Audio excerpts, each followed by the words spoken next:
เ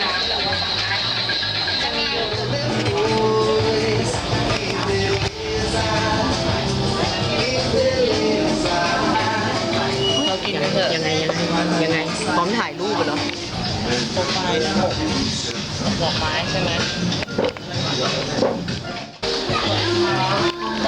เขาเป็นเจ้าของร้านนี่วะ แต่พิซซ่ากำลังมา ครัวมาแล้ว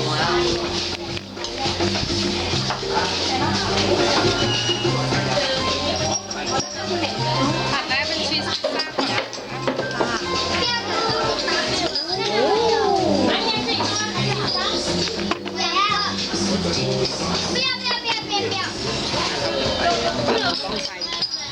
อันนี้ไว้ไหนไปทีหลังได้ว่าลูกค้าอยู่เยอะแต่เพิ่งมา เริ่ม